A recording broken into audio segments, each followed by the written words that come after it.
अस्सलाम वालेकुम व्यूअर्स, औज़ु बिल्लाहि मिनश शैतानिर रजीम, बिस्मिल्लाहिर रहमानिर रहीम। अल्लाहुम्मा सल्लि अला मुहम्मद व अला आलि मुहम्मद कमा सल्लैता अला इब्राहीम व अला आलि इब्राहीम इन्नका हमीदुम मजीद। अल्लाहुम्मा बारिक अला मुहम्मद व अला आलि मुहम्मद कमा बारकता अला इब्राहीम व अला आलि इब्राहीम इन्नका हमीदुम मजीद।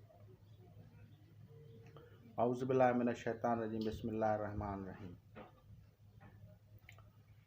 Today we will discuss on the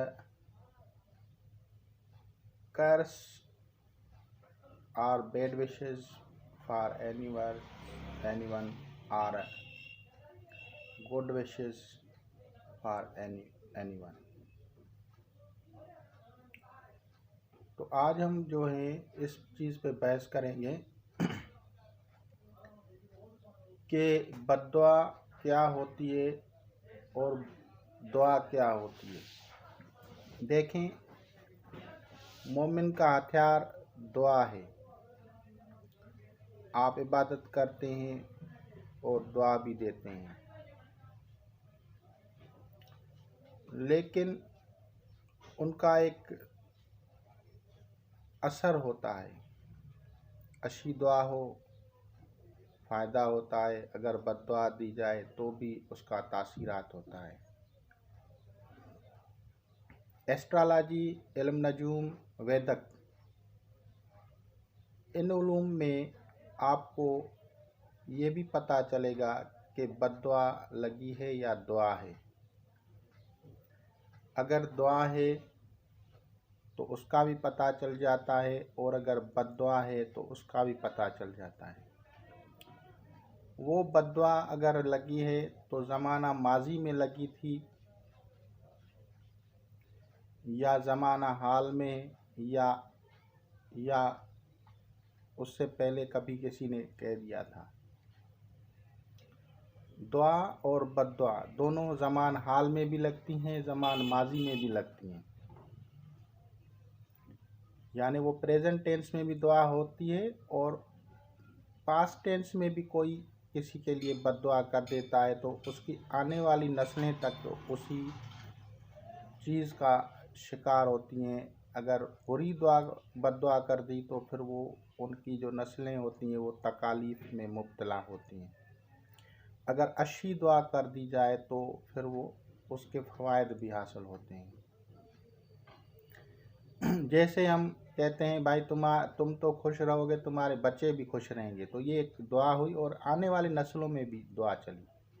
और अगर हम कहेंगे भाई तुम्हारी नस्लें भी जो हैं बर्बाद हों, तो फिर वो भी और उसके आगे वाले भी। तो इस चीज़ को समझो कि एक दुआ होती है सिर्फ़ एक फ़र्द तक, और एक दुआ होती है जो उसके नस्लों तक को तबाह कर देती है। देखें, इसका सबूत मैं आपको बताता हूँ। कुरान मजीद फुरकान हमीद में हज़रत यूसुफ़ अलैहिस्सलाम का वाक़या है। जब उसके भाइयों ने उसको तकलीफ़ पहुँचाई तो उसको जब माफ़ी दी तो हज़रत यूसुफ़ अलैहिस्सलाम ने कहा कि मैं इनके लिए दुआ करूँगा। इसी तरह गुज़रे हुए ज़माने में दुआ करना कैसा है वो मैं आपको बताता हूँ कि जब हज़रत इब्राहीम अलैहिस्सलाम ने काबा तामीर हुआ तो अल्लाह तबारक व तआला से दुआ मांगी कि ए अल्लाह, इस शहर को आबाद कर, इस शहर को खुशहाल कर, और मक्का मुअज़्ज़मा की बरक़ात और के लिए दुआ कर दी। और आप अलैहिस्सलाम ने सैयदना हज़रत मोहम्मद सल्लल्लाहु अलैहि वसल्लम के लिए भी दुआ फरमाई कि वो जो आपका महबूब सैयदुल मुरसलीन ख़ातमुन नबीन सल्लल्लाहु ताला अलैहि वसल्लम जो आए वो आप मेरी औलाद में से करें।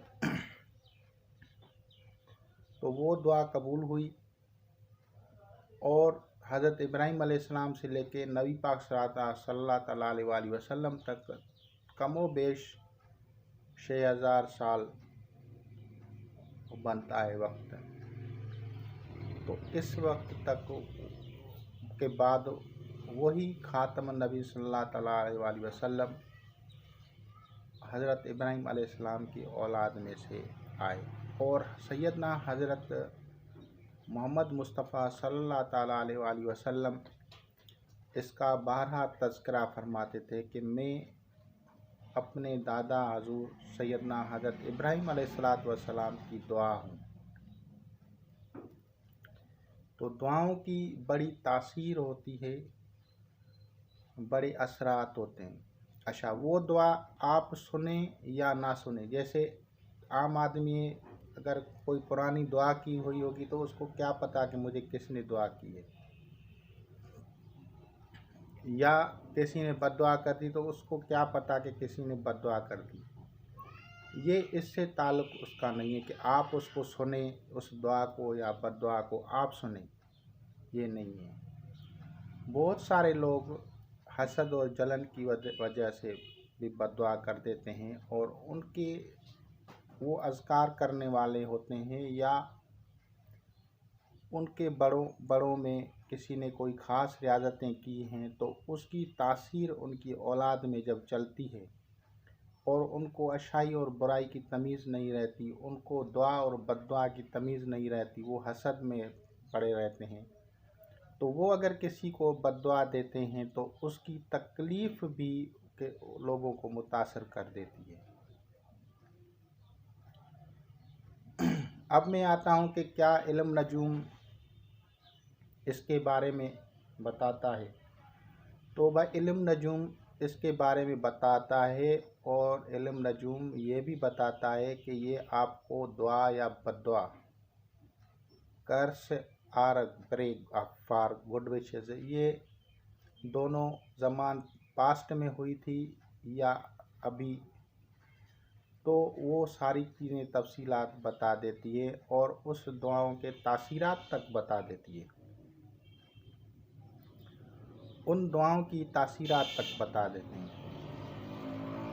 मैं समझता हूँ मेरे दोस्त जो हैं वो जो बोरियत समझते हैं और किताबों में उलझ जाते हैं, तो और सवालात इतने कर देते हैं कि मैं खुद हैरान हो जाता हूँ। वो कहते हैं भाई ये कौन सी किताब में लिखा है।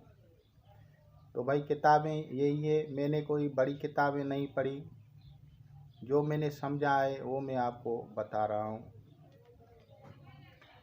सबसे पहले एस्ट्रोलॉजी के आप कुतुब खोलेंगे तो आपको वहाँ पे लिखा होगा गुरु। गुरु का मतलब है मुर्शिद, उस्ताद, पीर। और गुरु नवा खाना होता है, यानी अगर आप किसी भी, जैसे अगर एरीज का हम अगर शुरू करेंगे तो वो फर्स्ट होगा, तो सेजिटेरियस उसका 9th हाउस होगा। 9th हाउस का जो लॉर्ड है, लॉर्ड ऑफ 9th हाउस, नवे खाने का जो मालिक है, वो मुश्तरी, जुपिटर या गुरु है। अब हम अगर देखेंगे एरीज के बारे में तो हम देखेंगे कि ये गुरु जो है ये किस पोजीशन में है, यानी मुश्तरी जो है, जुपिटर जो है, वो गुड कंडीशन में है या बैड कंडीशन में है, क्या उसको किसी और सयारों की नज़रात तो नहीं है, यानी रिवर्स है, या कोई और सयारा उसके साथ बेड नज़र बनाता है, तो उसके मुताबिक वो उसकी जो है तासीरात होगी। अगर वो बैड पोजीशंस में होगी तो फिर उसकी जो है बद असरात होंगे, अगर गुड कंडीशन में होगी तो वो गुड असरात रखेगा। तो ये तरीक़ेकार होता है। अगर हम बुर्ज हमल को देखें तो उसका जो है नाम का पहला हरफ जो होता है अलिफ, लाम, ऐन, या होता है। लेकिन अगर किसी का ज़ोडिकल साइन का चार्ट बना दिया जाए, बर्थ चार्ट हो, तो और भी बेहतर हो जाता है। उससे आपको उसकी असल जो है उसकी पता चल जाएगा। लेकिन अगर कोई ज़माने का मारा आपके पास आ जाए, धक्के खा रहा है, परेशान है, गरीब है, मुसीबत में है, बीमार है, तो आप उसका चार्ट बना के लॉर्ड ऑफ 9th हाउस को चेक करें। जब आप नवे खाने को चेक करेंगे तो उसका सयारा अगर बैड पोजीशन में हो तो आप समझ जाएं कि इसको बद्दुआ लगी है। उससे आपको पता चल जाएगा कि यह बद्दुआ है, इसको लगी है। इसी तरह चेक किया जाता है कि ये उस किस ज़माने से टच करती है, तो फिर उसका जो सयारा होता है वो किस घर में है। यानी फर्स्ट जो खाना है, फर्स्ट हाउस जो है वो प्रेजेंट है, सेकंड पास्ट है और थर्ड फ्यूचर होता है। प्रेजेंट पास्ट फ्यूचर, इस तरह से प्रेजेंट पास्ट फ्यूचर करेंगे, प्रेजेंट पास्ट फ्यूचर इस तरह से करेंगे तो उसका अगर पास्ट वाले खाने में, पास्ट वाले हाउस में अगर गुरु या उससे बद नज़र बनाने वाला सयारा और जो है वो पास्ट वाले खाने में है, तो हम कहेंगे इसको उन्होंने बद नज़र ये बद्दुआ दी है या कर्स किया है इसको, और पास्ट टाइम में। फिर यहाँ से पता लगता है रिश्तों का और उनका कि ये इसको किसने बद्दुआ दी, यानी फादर ने दी, मदर ने दी, ग्रैंडफादर ने दी, सन ने दी, यानी वो जो उनके रिश्ते होते हैं उसका भी वहाँ से इल्म हो जाता है। बहनों भाइयों का जैसे सेकंड थर्ड हाउस होता है, फोर्थ हाउस मदर का होता है, एट हाउस जो फादर से होता है, इस तरह से उस चीज़ का भी पता चल जाता है। या अगर सामने अपोजिट हाउस जो है बीवी का होता है, तो अगर वहाँ से जो उसकी नज़रात बद टच करेंगी तो हम कहेंगे कि इसको बीवी जो है बद्दुआ दे रही है। या अगर बीवी चली गई है इस दुनिया से या डिवोर्स ले ली है, तो उसकी जो बद्दुआ होगी तो वो भी वहाँ से ही शो होगी। तो इल्म नजूम भी कोई एक आम इल्म नहीं है, एक ख़ास इल्म है। लेकिन आप सिर्फ दर्जात के पीछे पढ़ेंगे या हिंदी और जो है इस्लामी जो है हिंदी और यूनानी के चक्कर में पढ़ेंगे तो फिर तो ये तो मसाला और लंबा हो जाएगा और कोई समझ भी नहीं सकता।